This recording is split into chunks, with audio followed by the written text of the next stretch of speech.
뉴스타트 3부로 이어갑니다. 윤석열 대통령이 오늘 퇴임 전 마지막으로 방한하는 기시다 후미오 일본 총리와 정상회담을 합니다. 두 정상은 그간의 한일 협력 성과를 돌아보고 앞으로도 협력을 확대하는 방안을 논의할 예정인데요. 구체적인 성과가 도출될지 관심입니다. 신윤정 기자의 보도입니다. 이달 말 퇴임을 앞둔 기시다 총리가 우리나라를 1박 2일 일정으로 방문해 윤석열 대통령과 정상회담을 합니다. 두 정상은 지난해 3월 윤 대통령의 일본 도쿄 방문에 이어 5월 기시다 총리가 우리나라를 답방하면서 12년 만에 셔틀 정상 외교를 복원했습니다. 이번이 12번째이자 고별 정상회담이 됩니다. 한일 양국에 관한 문제, 또 일본과 북한의 문제, 동북아 문제, 또 글로벌 안보에 관련된 문제, 공급망 문제 이런 다양한 문제들을 논의를 해왔고요. 이번 방안에서도 만찬 등의 일정이 예상되는데 실무 방문 성격으로 공동 기자회견 등은 진행되지 않을 전망입니다. 대통령실은 이번 정상회담을 통해 양측이 함께 만들어온 한일 협력의 성과를 돌아보고 향후 한일 간 양자 협력은 물론 영내, 글로벌 협력 발전 방향을 논의할 것이라고 밝혔습니다. 일본 정부도 두 나라 간 대화와 협력이 정치, 경제 등 여러 분야에서 질적, 양적으로 확대됐다며 앞으로도 긴밀히 소통하고자 한다고 밝혔습니다. 来年は日韓国交正常化60年の節目の年、日韓関係の正常化を一層確かなものとしなければなりませんし、 이번 회담에서 두 나라는 북한의 핵 미사일과 북러 밀착 속 인도 태평양 지역에서의 협력 등 안보 현안을 주로 논의할 것으로 보입니다. 또 제3국에서 분쟁 등이 일어났을 때 자국민 대피에 서로 협력한다는 양해각서도 체결할 것으로 알려졌습니다. 일본은 80년 가까이 은폐해온 우키시마호 폭침 사건의 피해자 명부 일부를 제공했는데 기시다 총리의 방한을 앞두고 우호적인 대화 분위기 조성을 위한 조치란 분석이 나옵니다. YTN 신윤정입니다. 필 고든 미국 부통령 안보보좌관은 해리스 부통령이 취임 이후 영내 안보와 억제력, 우주, 일본과의 3국 파트너십에서 한국과의 관계 강화를 위해 노력해왔다고 밝혔습니다. 고든 보좌관은 조현동 주미대사를 면담한 뒤 SNS에 올린 글에서 이같이 밝혔습니다. 고든 보좌관과 조 대사는 면담에서 최근 한반도 안보 상황을 평가하고 대응 방향에 대해 의견을 교환했다고 주미 대사관이 페이스북에 올린 글을 통해 밝혔습니다. 두 사람은 한미일 3국 협력과 중동 등 지역 안보, 또 경제, 통상 등 다양한 현안에 대해 합의했습니다. 고든 보좌관과 주 대사는 현재 한미 동맹이 역대 최상의 상태라는 데 공감하고 굳건한 한미 동맹을 한층 더 발전시켜 나가기로 했다고 대사관이 전했습니다. 네, 푸틴 러시아 대통령이 미국 대선에서 해리스를 지지한다고 밝히자 백악관이 선거 개입을 중단하라며 반발했습니다. 트럼프는 푸틴에게 감사 전화를 해야 할 것 같다며 상황을 즐겼습니다. 워싱턴에서 권준기 특파원입니다. 블라디보스톡에서 열린 동방경제포럼 토론에 나선 푸틴 러시아 대통령. 바이든이 사퇴하면서 해리스 지지를 요청했다며 그 뜻에 따라 우리도 해리스를 지지할 거라고 말했습니다. 트럼프 전 대통령은 러시아에 엄청나게 많은 제재를 부과했지만 해리스는 그러지 않을 거라며 해리스를 응원했습니다. Она так выразительно и заразительно смеется, что это говорит о том, что у нее все хорошо. 푸틴의 해리스 지지 발언은 미국 정부가 러시아 국영방송사를 미 대선 개입 혐의로 제재 대상에 올린 지 하루 만에 나왔습니다. 백악관은 즉각 반발했습니다. 푸틴이 미국 대선에 대해 언급하는 것 자체가 부적절하다며 발언을 멈춰주면 고맙겠다고 말했습니다. He shouldn't be favoring anybody, one way or another. The only people who should get to determine who the next president of the United States is the American people. 트럼프는 푸틴 발언이 해리스를 욕보이려는 건지 자신을 도와주려는 건지 모르겠다며 표정 관리에 나섰습니다.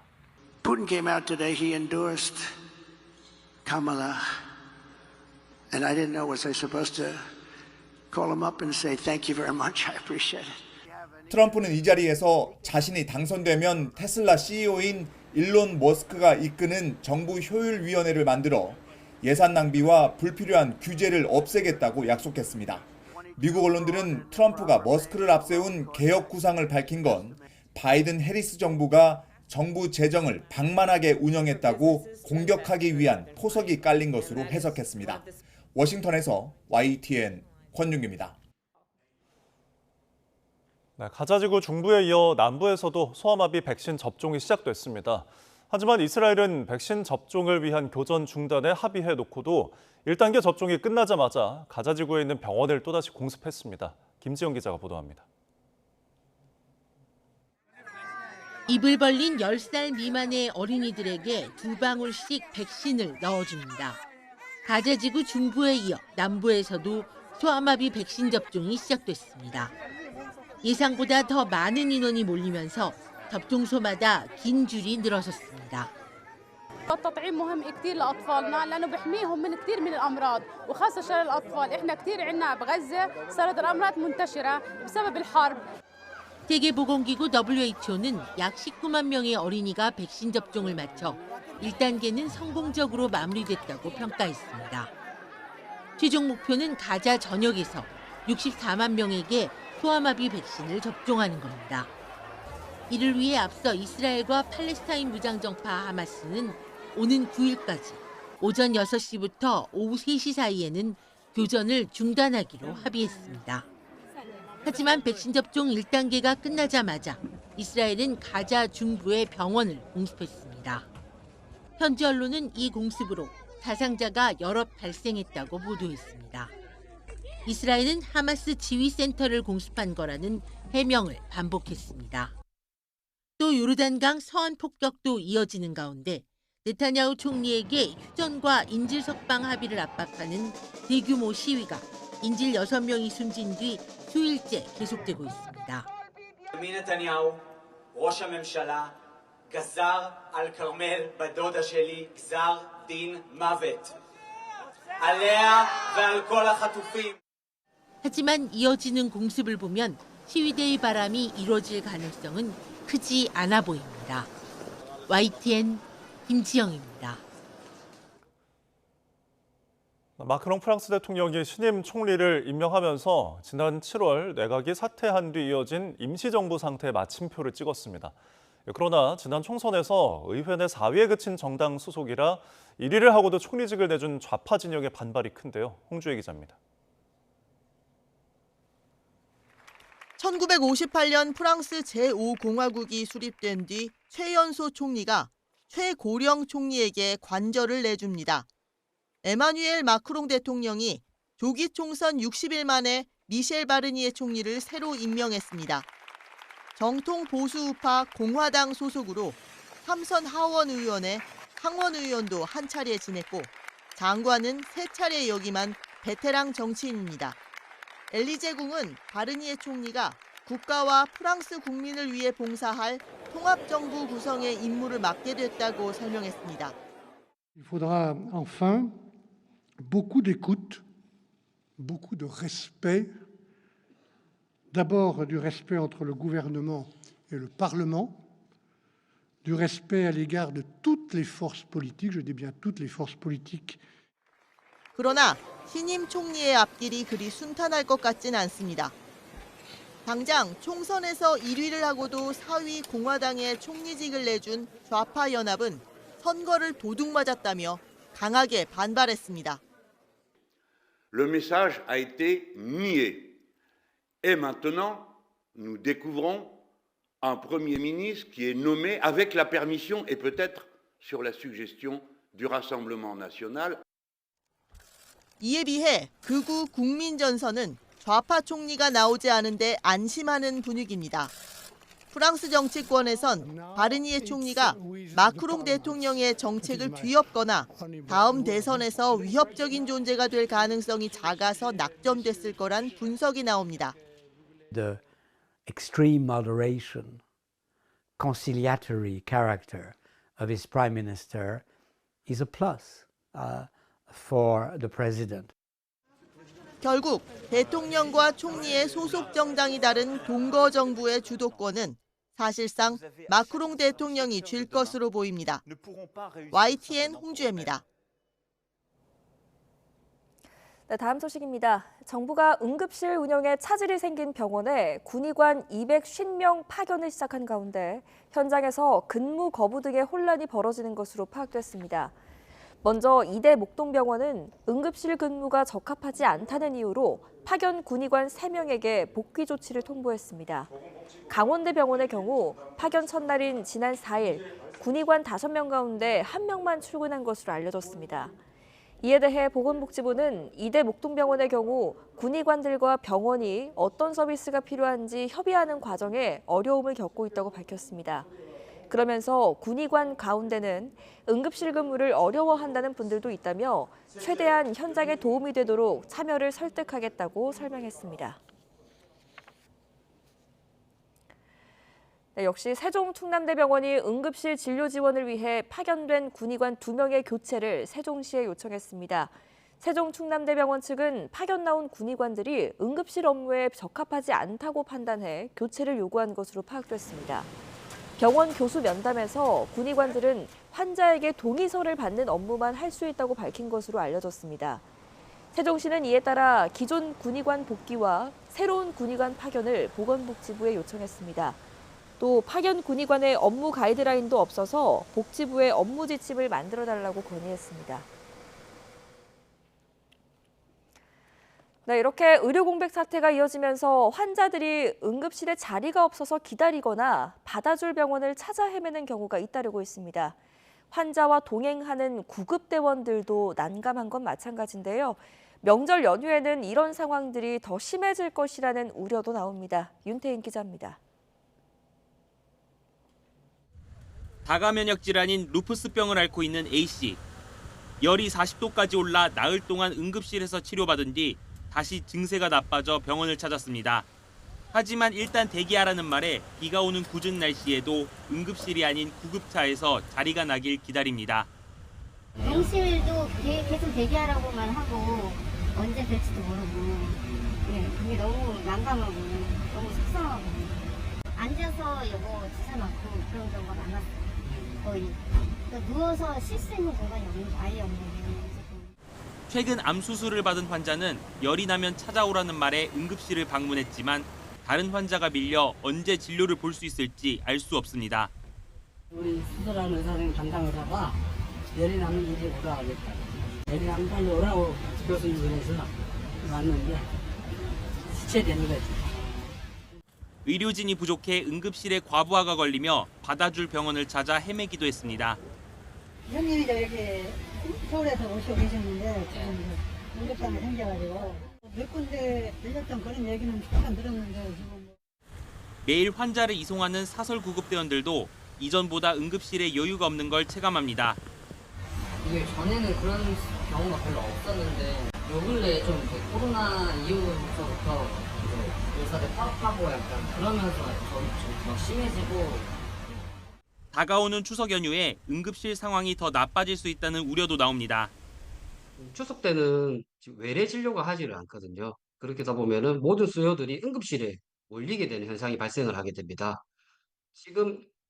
지금의 상황에서도 응급실을 가서 환자 진료를 보기가 어려운 상황인데 제때 치료받지 못할까 불안한 환자와 보호자들. 의료 공백 사태가 더 길어지지 않게 환자를 최우선으로 생각해달라고 호소합니다. 정부가 잘못인지 군사단 의료단체가 잘못인지 모르지만 그냥 서로 좀 합의 좀 가서 서로 양보해서 피해보는 사람들은 물론 다들 피해자지만 환자들이 제일 피해를 많이 보는 입장이니까. YTN 윤태인입니다.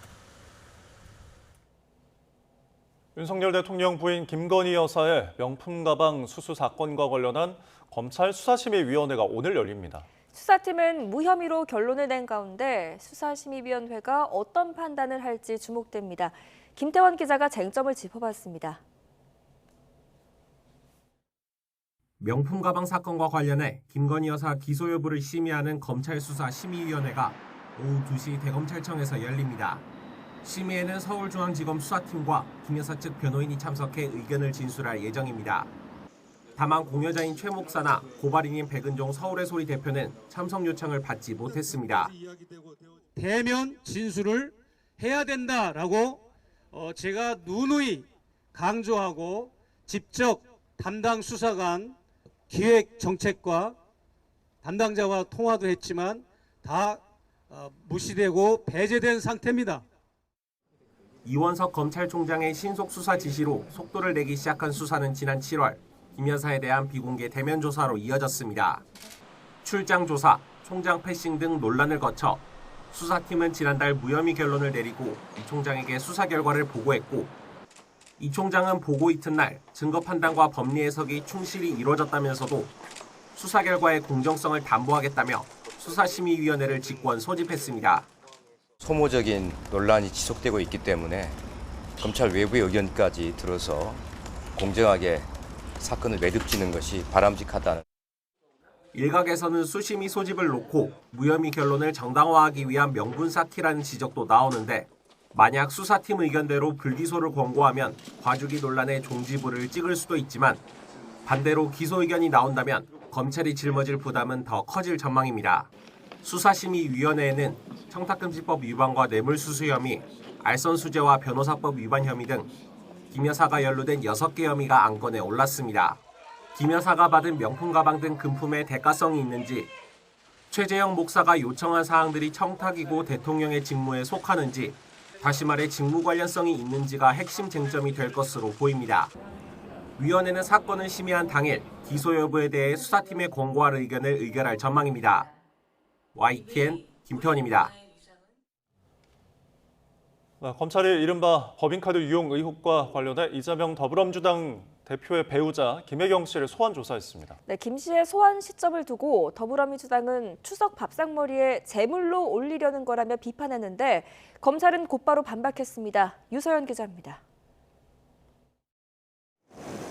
이재명 더불어민주당 대표의 배우자 김혜경 씨가 수원지방검찰청에 출석했습니다. 김 씨는 경기도 법인카드 유용 의혹과 관련한 업무상 배임 혐의 피의자 신분으로 조사를 받았습니다. 검찰엔 김 씨가 경기도청 별정직 5급 공무원 배모 씨에게 법인카드를 사적으로 사용하도록 지시했는지 등을 물은 것으로 전해졌습니다.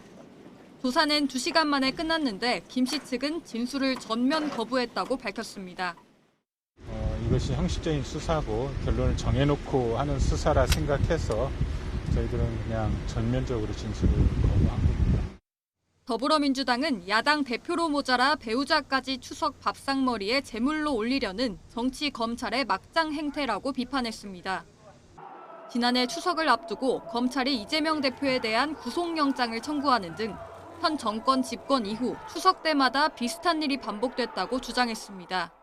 이에 대해 검찰은 김혜경 씨 측이 출석 일자를 직접 선택했다며 정면 반박했습니다.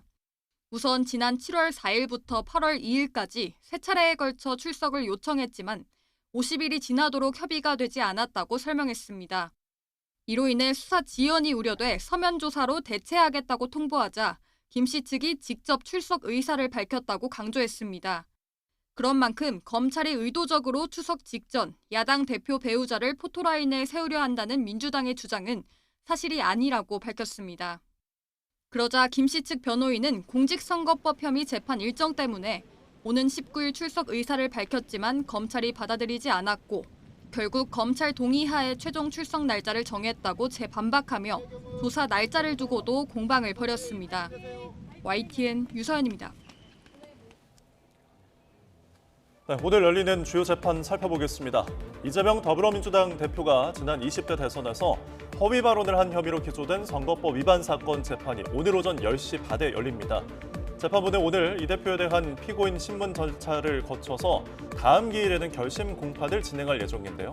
이 대표는 지난 20대 대선 방송에서 성남시장 시절 고 김문기 전 성남도계공 개발 1처장을 몰랐다고 말하고 백현동 토지구역 용도 변경은 박근혜 정부 국토교통부의 협박 때문이라고 말하는 등 허위 사실을 공표한 혐의를 받고 있습니다. 계열사의 주식을 헐값에 매각해 SPC 설립을 부당 지원한 혐의로 1심에서 무죄를 선고받은 허영인 SPC그룹 회장이 오늘 오전 10시 항소심 선고를 받습니다. 앞서 검찰은 허 회장이 계열사 밀다원 주식을 삼립의 헐값에 넘겨 회사에 손해를 끼쳤다며 징역 5년을 구형했지만 1심 재판부는 SPC그룹이 밀다원 주식 가치를 부당하게 평가했다고 보기 어렵다며 무죄를 선고했습니다. 네, 같은 시각 정치적 중립을 위반했다는 이유로 정직 처분을 받은 김상민 전 대전고검 검사가 법무부 장관을 상대로 낸 불복 소송이 시작됩니다. 김 전 검사는 서울중앙지검 부장검사로 재직하던 지난해 추석을 앞두고 자신의 고향인 경남 창원 지역 주민들에게 문자 메시지를 보내 정치활동 논란을 빚었습니다. 네, 오늘 오후 3시에는 만취운전으로 오토바이 배달원을 치어 숨지게 한 혐의로 1심에서 징역 10년을 선고받은 유명 DJ 안모 씨에 대한 항소심 첫 공판이 열립니다.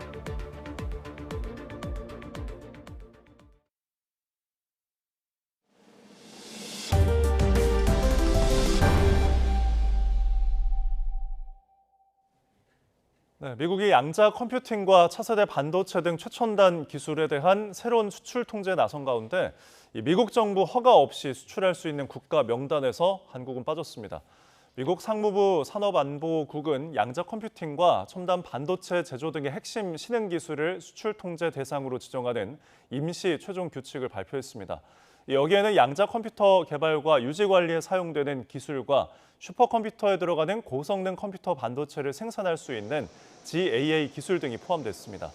미국은 이번 조치가 전략적 경쟁자로 규정한 중국 등 적성국을 겨냥한 것으로 수출 통제를 도입하는 과정에서 유사 입장국과 협력을 강화했다고 밝혔습니다. 한국이 허가 면제 대상에 포함되지 않으면서 한국 기업들은 상대적으로 불리하거나 불이익을 받을 것이라는 우려도 나오고 있습니다.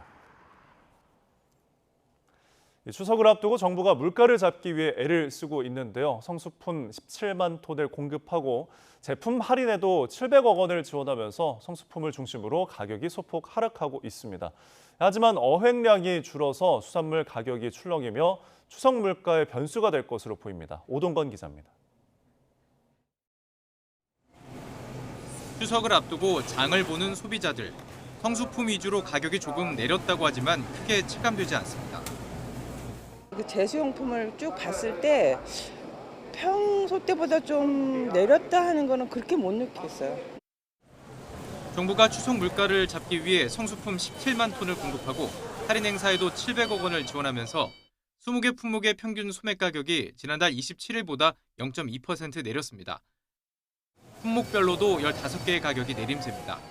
특히 금사과, 금배추 논란까지 일었던 사과와 배추의 가격은 지난달과 비교해서 각각 6.6%와 11.3% 떨어졌습니다.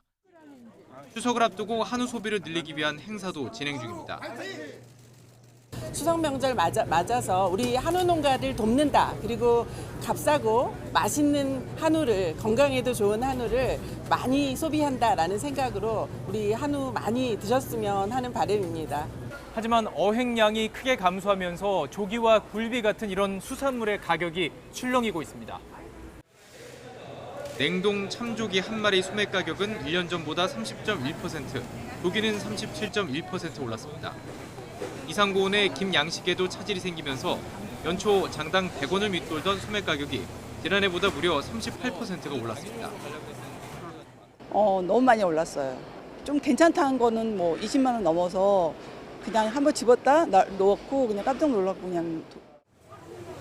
해수부는 수산물 가격 안정을 위해 비축수산물 12,000여 톤을 시장에 풀고 있지만 어획량 자체가 크게 줄어든 상황이라 추석 물가에 또 다른 변수가 될 것으로 보입니다.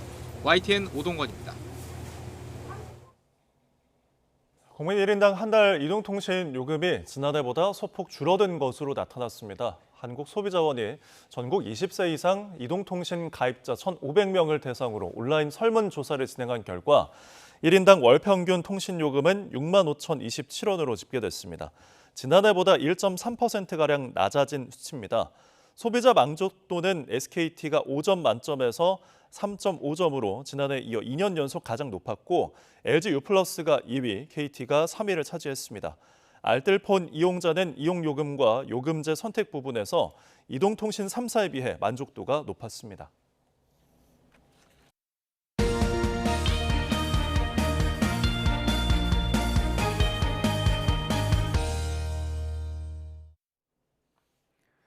시청자 여러분께 유용한 건강 소식 알려드립니다. 매주 금요일에 전해드리는 건강픽 지금 시작합니다. 2040 세대 남녀 43% 가까이가 출산할 의향이 없다는 설문 결과가 나왔습니다. 한반도 미래연구원이 최근 엠브레인과 함께 전국 남녀 2,000명을 대상으로 조사한 결과인데요. 특히 출산 의향이 없다고 응답한 여성은 52.9%로 남성 33.1%보다 많았습니다. 출산을 원하지 않는 이유로는 여성은 아이를 낳을 필요성을 느끼지 못해서가, 남성은 고용 상태, 직업이 불안정하게 느껴져서가 가장 많았습니다. 다만 결혼 생각이 없는 미혼 남녀 중 38.6%는 정부 정책과 기업의 지원이 늘면 의향을 바꿀 수 있는 유동층인 것으로 나타났습니다. 사람 몸 안으로 유입된 미세 플라스틱이 주로 뇌에 집중적으로 쌓인다는 연구 결과가 나왔습니다. 미국 뉴멕시코대 매튜 캠펜 연구팀이 연구한 결과인데요. 뇌에서 발견되는 플라스틱 양이 간과 신장 등 다른 부위에 비해서 최소 7배에서 최대 30배까지 더 많게 나타난 겁니다. 플라스틱은 지방에 잘 달라붙고 뇌는 무게의 60%가 지방으로 이루어진 만큼 미세 플라스틱을 섭취할 경우 혈액을 통해서 뇌로 이동할 가능성이 크다는 설명입니다. 불법 유통 우려가 커지고 있는 전신 마취제 등 의료 제품에 대해서 식품의약품안전처가 기획 감시에 나선다고 밝혔습니다. 이번 감시에서 의약품 분야에서는 병의원들의 전신 마취제, 에토미데이트 입고, 사용, 투약 현황 등을 확인하고, 바이오 의약품 분야에서는 백신, 생물학적 제제의 적정 보관, 수송 여부를 점검합니다. 또 한약 분야에서는 기준 규격이 개선된 사양 제품과 관련해서 제조 이력이 있는 한약재 제조업소를 점검하고, 화장품 분야에서는 폐치류 제품의 부당 광고 여부를 집중 점검할 방침입니다. 휴대전화 전자파는 뇌암과 관련이 없다는 세계보건기구 WHO의 조사 결과가 나왔습니다. WHO는 1994년부터 2022년까지 28년 동안 발표된 관련 연구 5천여 건을 검토한 결과 그중 63건을 최종 분석했습니다. 휴대전화 이용과 뇌암 발병 간에는 연관성이 없는 것으로 나타났다고 밝혔습니다. 또 10년 넘게 장기간 전자파에 노출되거나 평소 통화를 많이 하는 등 휴대전화 사용 시간이 많은 경우에도 뇌암 발병 위험은 증가하지 않은 것으로 드러났습니다. 이번 주의 주요 건강 소식 살펴봤습니다. 지금까지 건강픽이었습니다.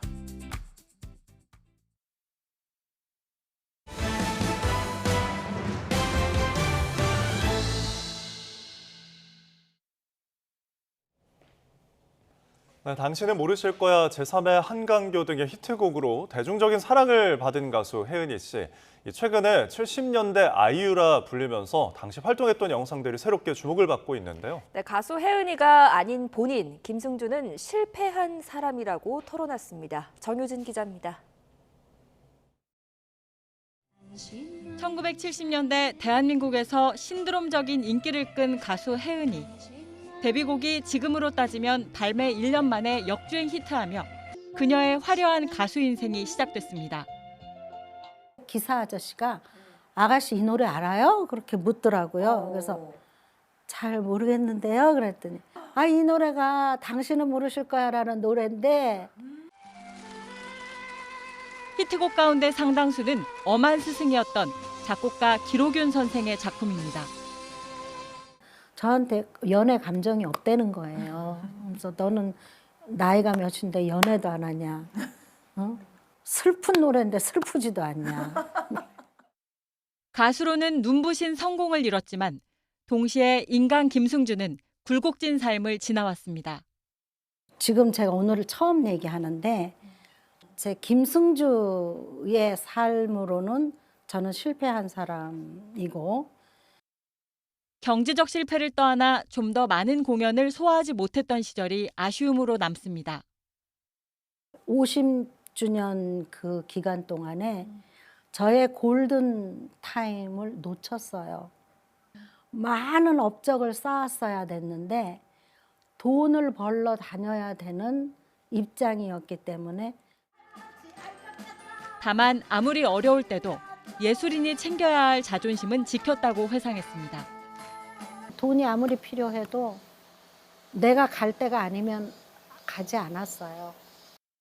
데뷔 50주년을 맞는 가수 혜은이의 노래 인생 이야기를 오늘 밤 11시 10분 김성경의 남산 드라이브에서 전해드립니다. YTN 정유진입니다.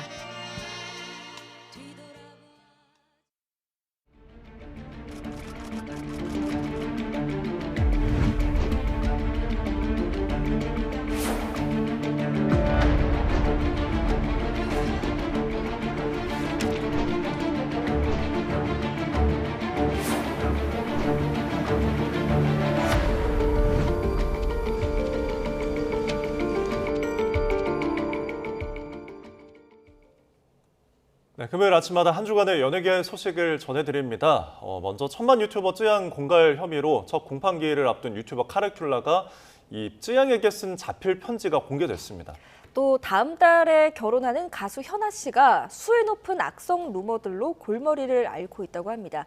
한 주간의 연예계 소식 YTN 스타 공영주 기자와 함께 짚어보겠습니다. 어서 오세요. 네, 어서 오십시오. 자, 사이버레카 유튜버 카라큘라가 이제 쯔양에게 옥중에서 편지를 썼는데 이게 공개가 됐는데 어떤 내용이 담겨 있나요? 네, 지난달 구속 기소된 유튜버 카라큘라가 옥중에서 천만 유튜버 쯔양에게 보낸 자필 편지를 저희가 단독 입수했습니다. 총 5장으로 꽤 긴 편인데요. 지금 공개 가능한 주요 내용은 쯔양에게 도의적으로 미안한 마음이지만 협박해서 돈을 받을 생각은 없었다는 겁니다. 특히 공갈 방조 혐의에 대한 부분은 너무 억울하다고 적었는데요. 쯔양의 사연과 고통의 시간에 위로를 전한다면서도 카라큘라는 선처를 호소했습니다. 지금 카라큘라에게 적용된 혐의가 뭐가 있나요? 네, 카라큘라는 쯔양을 직접 협박하거나 돈을 뜯어내지는 않았으나 이 사이버레커로 불리는 유튜버 구제혁에게 쯔양에 관한 폭로 영상을 올리기보다는 직접 돈을 뜯어내는 것이 이익이라는 취지로 공갈을 권유한 혐의를 받습니다. 카라큘라는 쯔양 외에 또 다른 BJ에게 그의 스캠 코인 사기 의혹을 거론하며 공갈해 돈을 챙긴 혐의도 받고 있습니다. 사실 쯔양에 관한 첫 해명 영상에서 카라큘라는 쯔양에 대한 전후 사정을 몰랐다. 오히려 구제역의 공갈 범행을 나는 말리는 입장이었다.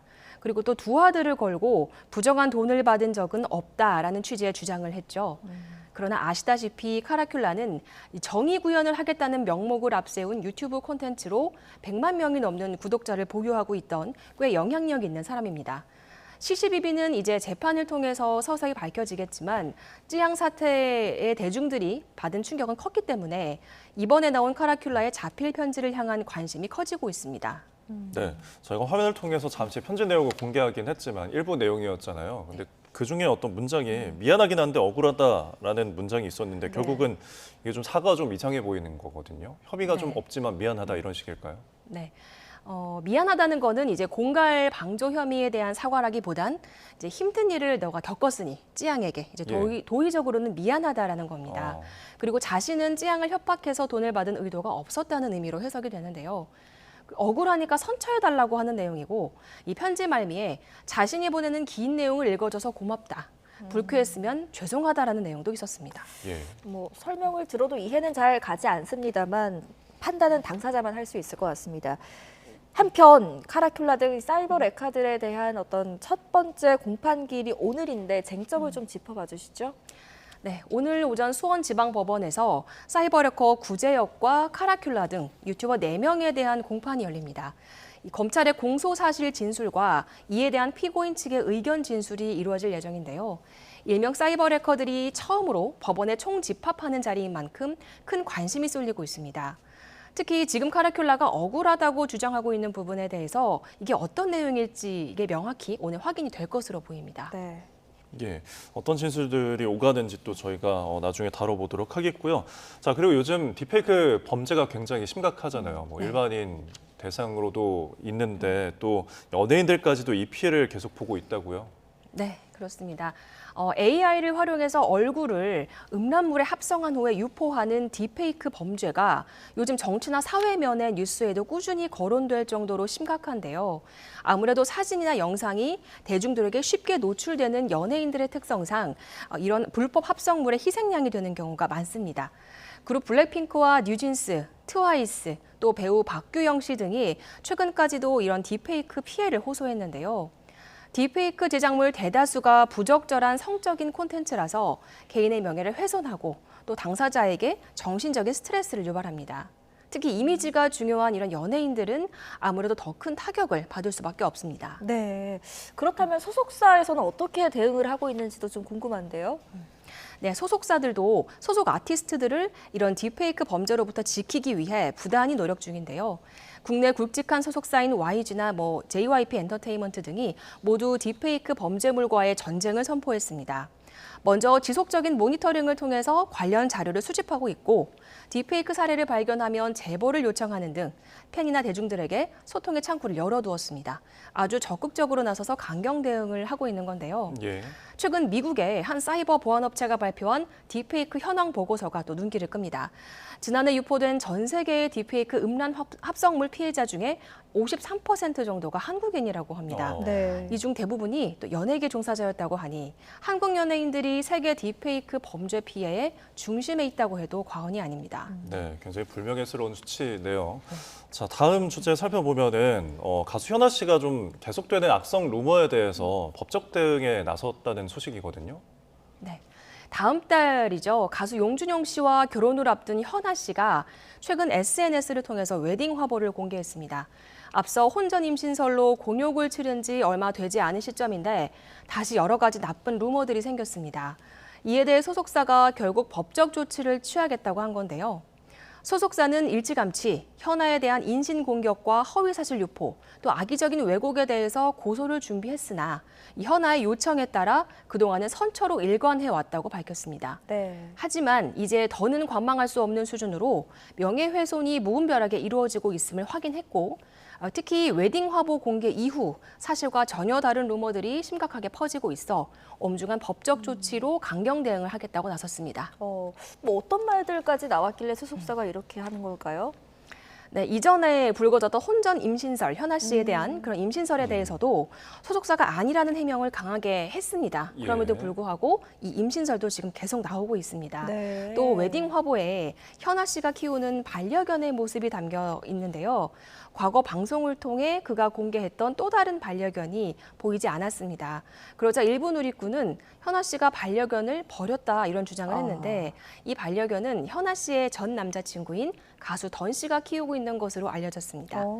이거는 수위가 낮은 거고요. 수위가 훨씬 높은 성적인 루머도 꾸준히 나오고 있고 현아 씨와 용준영 씨의 결혼 발표 후 국내는 물론 해외 팬들까지 두 사람의 교제를 반대하는 목소리를 내는 상황입니다. 그래서 결국 현아 씨의 얼마 전 북미 단독 콘서트가 취소되는 등 가수로서의 커리어에도 타격이 왔습니다. 예, 알겠습니다. 지금까지 YTN 스타 공영주 기자와 함께 한 주간의 연예계 소식 살펴봤습니다. 오늘 말씀 고맙습니다. 잘 들었습니다. 감사합니다.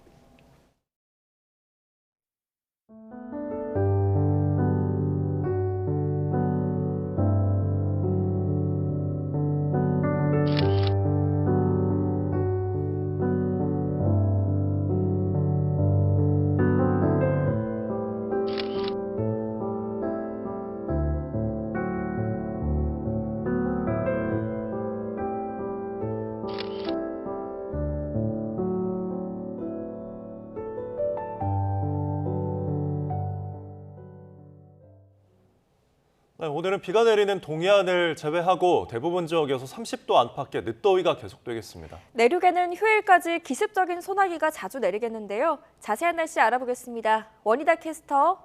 네, 상암동 야외 스튜디오에 나와 있습니다. 네, 오늘 아침 서울은 열대야가 사라지고 다시 선선하다고요?